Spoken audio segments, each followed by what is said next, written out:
السلام علیکم ورحمۃ اللہ وبرکاتہ۔ میرے محترم دوستوں، بھائیوں، بہنوں اور بیٹیوں، آج میں آپ کی خدمت میں علامہ اقبال صاحب کے وہ قیمتی اشعار رکھنا چاہتا ہوں جو کہ انہوں نے حکومت کے نام سے لکھے ہیں۔ آئیے پہلے اشعار سنتے ہیں اور پھر ان کی تشریح۔ علامہ صاحب فرماتے ہیں کہ ہے مریدوں کو تو حق بات گوارا، لیکن شیخ و ملا کو بری لگتی ہے درویش کی بات۔ قوم کے ہاتھ سے جاتا ہے متاع کردار، بحث میں آتا ہے جب فلسفہ ذات و صفات۔ گرچہ اس دیر کہن کا ہے دستور قدیم، کہ نہیں میں قد و ساقی و مینا کا ثبات۔ قسمت بادہ مگر حق ہے اسی ملت کا، انگبی جس کے جوانوں کو ہے تلخاب حیات۔ حکومت یعنی ایک قوم، ہر قوم کی یہ حسرت ہوا کرتی ہے کہ پوری دنیا پر اسی کا راج ہو۔ اب دنیا پر کون راج کر سکتا ہے؟ کون سی وہ ملت ہے، کون سی وہ قوم ہے جو اہلیت رکھتی ہے؟ اہلیت اور لیاقت یا قابلیت وہ کیا ہے؟ تو علامہ صاحب ہمیں یوں سمجھا رہے ہیں کہ ہے مریدوں کو تو حق بات گوارا، لیکن شیخ و ملا کو بری لگتی ہے درویش کی بات۔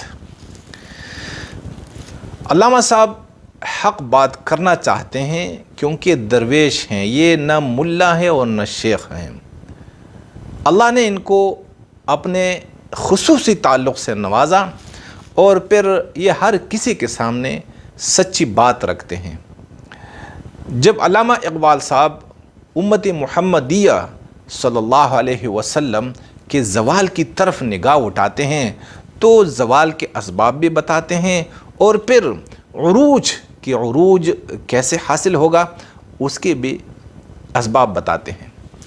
تو فرماتے ہیں کہ ہے مریدوں کو تو حق بات گوارا، لیکن اگر میں حق بات کروں، جو ہمارے مولوی حضرات ہیں، ہمارے مشائخ ہیں، ان کے مریدین سے میں حق بات کروں، ان کے سامنے سچی بات رکھوں، تو مجھے امید ہے اور پکا یقین ہے کہ یہ لوگ یعنی جو مریدین ہیں وہ حق بات کو تسلیم کر لیں گے۔ مگر مسئلہ کیا ہے؟ مسئلہ یہ ہے کہ شیخ و ملا کو بری لگتی ہے درویش کی بات۔ مگر جب میں حق بات کرتا ہوں تو یہ میری حق بات یہ شیخ اور ملا کو بری لگتی ہیں، اور یہ مشائخ اور یہ مولوی حضرات پھر اپنے مریدین کو میرے خلاف اکساتے ہیں کہ علامہ صاحب نے جو بات کی ہے وہ اچھی بات نہیں ہے، اس نے کفر کا ارتکاب کیا ہے۔ کیونکہ اگر حق بات وہ تسلیم کر لے تو پھر مشائخ اور مولیوں کی تجارت ختم ہو جائے گی۔ قوم کے ہاتھ سے جاتا ہے متاع کردار، بحث میں آتا ہے جب فلسفہ ذات و صفات۔ پھر علامہ صاحب وہ وجہ بتاتے ہیں کہ جب کوئی ملت، کوئی امت ذات اور صفات کے فلسفے میں پڑ جاتی ہے تو پھر اس قوم اور اس امت سے کردار کی جو دولت ہے وہ اٹھ جاتی ہے۔ ایک امت وہ کیسے اور کس طرح کردار کی دولت سے محروم رہتی ہے جب اس میں فلسفی پیدا ہوتے ہیں، بحث کرنے والے ذات اور صفات کے متعلق۔ جیسے میں نے آپ کو بتا دیا کہ اب پوری امت کو دیکھ لیجئے گا، اہل سنت والجماعت اور اسی طرح اہل شیعہ جو ہے اہل تشیع۔ اب اہل تشیع میں کتنے فرقے ہیں اور اہل سنت والجماعت میں کتنے مکاتب ہیں اور کتنے فرقے ہیں؟ آپ دیکھ لیجئے گا کہ امام ابو حنیفہ کے مذہب میں، جیسے ہم ہندوستان میں 2 فرقے ہیں، ایک دیوبندی سے کہا جاتا ہے، دوسرے کو بریلوی کہا جاتا ہے۔ پھر دیوبندیوں میں بھی اپنے اپنے مکاتب ہیں، اس میں بھی حیات اور ممات کے جھگڑے ہیں۔ پھر دیوبندیوں اور بریلیوں کے بیچ میں بھائی نور اور بشر کے جھگڑے ہو رہے ہیں، اس کے فلسفے بیان کیے جا رہے ہیں۔ عقائد کے یعنی عقائد کے بارے میں اتنی لمبی تقریریں، اتنی بڑی کتابیں لکھی جاتی ہیں کہ بھائی آپ کا عقیدہ کیا ہے حضور کے بارے میں، اللہ کے بارے میں۔ اب میرے بھائیوں، کوئی قوم جو ہے وہ کردار سے بنتی ہے، بغیر کردار کے بھلے اس کا عقیدہ جتنا بھی صحیح کیوں نہ ہو، لیکن جب یہ کردار سے کوئی قوم محروم ہو جاتی ہے، اسے زوال سے کوئی نہیں روک سکتا، اور اس کے اوپر پھر غیر اقوام راج کرتی رہتی ہیں۔ تو یہ جو ہم جھگڑوں میں ہیں، حیات اور ممات کے اور بشر اور نور کے، تو ان جھگڑوں کو ختم کرنا ہوگا۔ خلیفہ کون تھا، پہلے کسے ہونا چاہیے، بعد میں کسے ہونا چاہیے، ان جھگڑوں کو ختم کرنا ہوگا اور کردار کی طرف توجہ دینی ہوگی۔ جب ہمارا کردار بنے گا، اور کردار کیا ہے؟ وہ صداقت ہے، عدالت ہے اور شجاعت ہے۔ ہم دلیر ہوں اور ہم صادق ہوں، چور نہ ہوں، ڈکیت نہ ہوں، خیانت کرنے والے نہ ہوں، اور ہم عدل کرنے والے ہوں، ظالم نہ ہوں، ہم منصف ہوں۔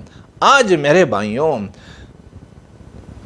ایک مسلمان جب اپنے گھر کا یہ بڑا بنتا ہے اور اپنی اولاد میں یہ انصاف نہیں کرتا، اپنی بیٹیوں کو اور اپنی بہنوں کو جائیداد سے محروم کر دیتا ہے، تو اگر اس ظالم کے ہاتھ میں اللہ سبحانہ و تعالیٰ پوری دنیا کی امامت دے دے تو یہ کیا کر سکتا ہے؟ کتنا ظلم یہ ڈھا دے گا پوری دنیا پر۔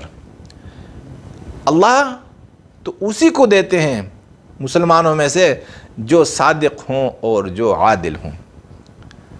آج ہر مسلمان ظالم ہے، اپنی اولاد پر، اپنی بہن بھائیوں پر یہ ظلم کر رہا ہے، تو پوری دنیا کے اقوام کو یہ کس طرح اپنے ظلم کا نشانہ بنائے گا؟ اسی لیے اللہ نے مسلمان کو امامت سے محروم فرما دیا۔ وجہ کیا ہے؟ یہ نااہل ہے، اور اہلیت یہ کیا ہے؟ اہلیت ہے صداقت، شجاعت اور عدالت، انصاف۔ گرچہ اس دیر کہن کا ہے دستور قدیم کی نہیں، میں قد وساقی و مینا کا ثبات، قسمت بعد مگر حق اسی ملت کا، انگبیں جس کی جوانوں کو ہے تلخاب حیات۔ پھر علامہ صاحب ایک نسخہ بتاتے ہیں اور فرماتے ہیں کہ اگرچہ اس دنیا کو، یہ اللہ نے اس دنیا کے متعلق یہ مقدر کر دیا، یہ تقدیر ہے اس دنیا کی کہ اس کو ثبات نہیں ہے، اس نے فنا ہو جانا ہے۔ دنیا اور دنیا و ما فیہا، یعنی اس میں جو کچھ بھی ہے اور کوئی بھی ہو، سب نے فنا ہونا ہے۔ آج ایک قوم عروج پر ہے، کل یہ زوال پذیر ہو جائے گی۔ آج ایک قوم زوال میں ہے، کل یہ عروج پر ہوگی۔ تو دنیا کے عروج اور زوال یہ باقی نہیں ہے، یہ دائمی نہیں ہے، یہ فانی ہے۔ لیکن بات کیا ہے؟ قسمت بعد مگر حق ہے اسی ملت کا، انگبیں جس کی جوانوں کی ہے تلخاب حیات۔ دنیا کے اقتدار کی قسمت وہ کون سی ملت کے ہاتھوں میں ہو سکتی ہے؟ اللہ سبحانہ و تعالیٰ کسے عطا فرماتے ہیں؟ ان لوگوں کو، اسی ملت کو جس ملت کے جوانوں کو زندگی کی تلخاب حیات جو ہے نا، زندگی کی دشواریاں، مشقتیں، مجاہدے، سختیاں، جب کسی ملت کے جوانوں کو زندگی کی سختیاں، مشقتیں اور مجاہدے، یہ آنگبیں شہد کو کہا جاتا ہے، جب شہد کی طرح یہ نظر آتی ہیں اور یہ جو جوان ہیں وہ ان سختیوں سے لطف اندوز ہو رہے ہوں، تب یہ قوم، یہ ملت خوش نصیب ہے، اور عن قریب اللہ سبحانہ و تعالیٰ اس ملت اور قوم کو دنیا کا اقتدار ہاتھ میں عطا فرما دیں گے۔ میرے محترم دوستو، بھائیوں، علامہ صاحب نے ہمیں وجوہات بھی بتا دی، نسخہ بھی بتا دیا کہ ہم دنیا کے اقتدار سے، دنیا کی امامت سے کیوں محروم ہو گئے ہیں؟ اس لیے کہ ہم فلاسفر ہیں، ہم مولوی ہیں، ہم مشائخ ہیں، اور کردار والا کوئی نہیں ہے۔ یہاں تک کہ گھر گھر میں، کسی گھر میں کوئی آپ کو انصاف کرنے والا نظر نہیں آئے گا۔ اب سب نے، ایک ایک نے کردار کی طرف توجہ دینی ہوگی۔ دوسری بات یہ ہے کہ اپنے جوانوں کو مشقت، سختیوں اور مجاہدوں کی ترغیب دینی پڑے گی۔